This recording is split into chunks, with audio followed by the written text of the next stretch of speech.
The story begins in 1976, where a supernatural entity causes the death of a man named Leonard by bending him backward. The incident takes place in the presence of young Mary and Sarah, who are under the care of their grandmother Betty. Betty guides the girls upstairs, where they meet James, who claims to be their new teacher. Betty assures them that James will help them in the future, and thus begins their strange journey. Fast forward to 2013, where the Bliss family resides in Redding, California. Jacob, the father of the family, is waiting for his brother Marco, who is going through a tough breakup and needs a place to stay. Jacob's wife Rita is unhappy with the arrangement, but they allow Marco to stay with them for a while. During Marco's stay, Jacob and Marco discover a camera and some old tapes while going through some of their belongings. The tapes contain footage of Mary and Sarah from their childhood, as well as James, their supposed teacher. Marco records the events with the camera while they watch the tapes. One of the tapes shows James asking Sarah what she sees in a room with Mary and Sarah as kids. Jacob isn't settled to realize that Sarah is describing Heather's room, his daughter. James then asks Sarah if she sees him, and Sarah confirms before a skeletal blue flash goes over her face, and the power in the house goes out.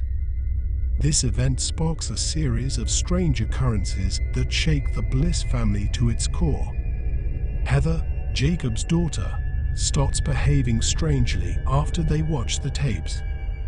Jacob catches her with a bleeding hand pressed against the bathroom mirror, saying something backward. When they leave the bathroom, the handprint fades into the mirror, and it cracks. Reviewing the footage, Jacob and his friend Jenny realize that Heather is saying Bloody Mary backward. To investigate further, Jacob sets up cameras in the living room and Heather's room. On the first night, a dark spirit forms next to Heather's bedside. She wakes up and talks to it like a friend. When Jacob walks into the room, the entity vanishes. Upon review of the footage, Jacob and Marco notice that the spirit only appears when Heather is present. To gain a better understanding of the situation, Marco and Jenny watch the tapes with Jacob. They discover that Mary and Sarah are seen with their mother and Leonard in some videos, but later videos feature only Betty and James, who seems to have a cult-like following. To gather more evidence, Marco and Jenny go outside with the camera and notice a ripple in the pool. A dark cloud appears to jump out of the pool and into the woods. There, they find Heather alone, and it becomes evident that Peter's presence is only ever noticeable around Heather. On the second night, Jacob and Marco stay awake to catch new footage.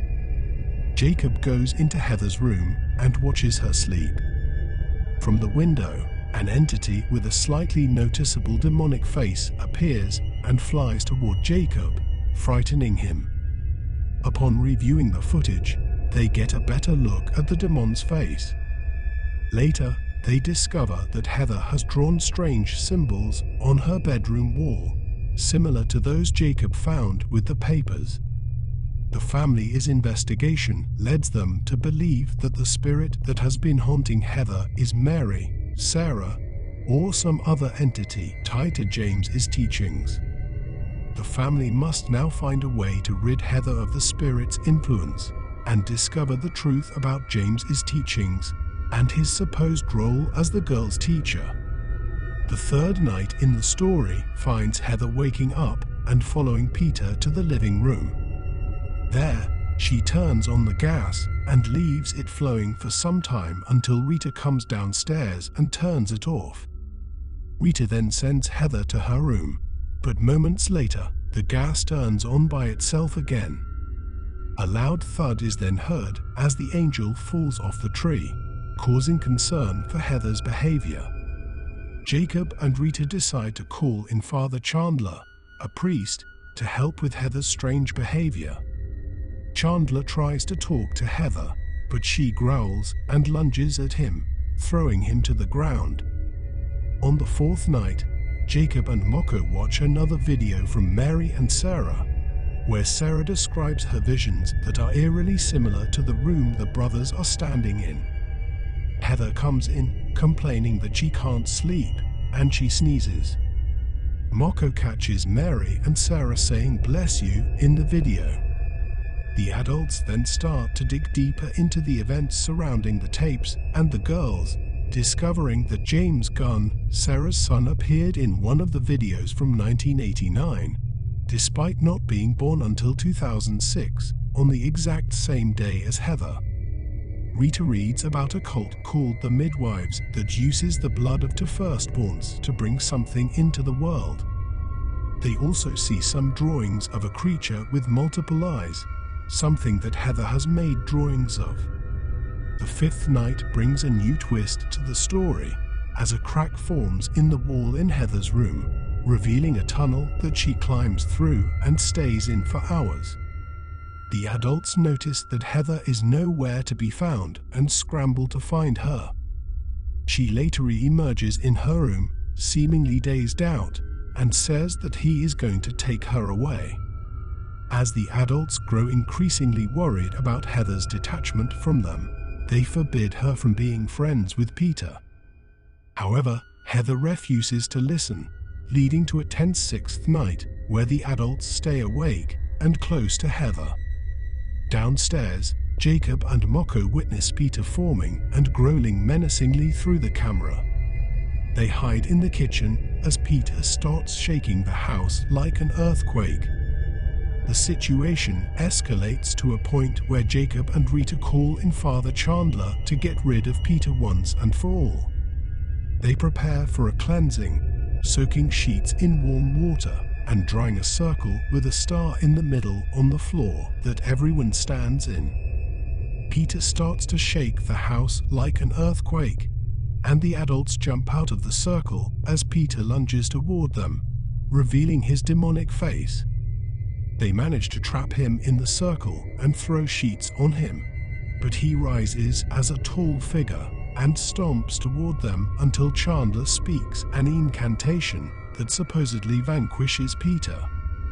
Everyone thinks it's over until Jenny's neck starts twisting, and she regurgitates an acidic black bile that burns Moko to death.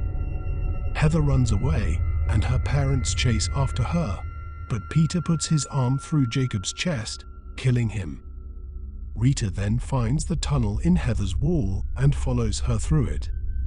In the basement of Mary and Sarah's old home back in 1992, Rita sees blood dripping from the ceiling and fears the worst. She then comes face to face with Mary and Sarah, whose eyes are both blacked out. Mary tells Rita that it's too late and that he's real now. Rita finds Heather grinning with her hand bleeding, and she hears a stomping noise as Peter finally takes on a physical form of his own. She pleads with Toby to spare her since he got what he wanted, but he grabs her by the throat and snaps her neck. The story ends with Heather taking Peter and walking away into abyss.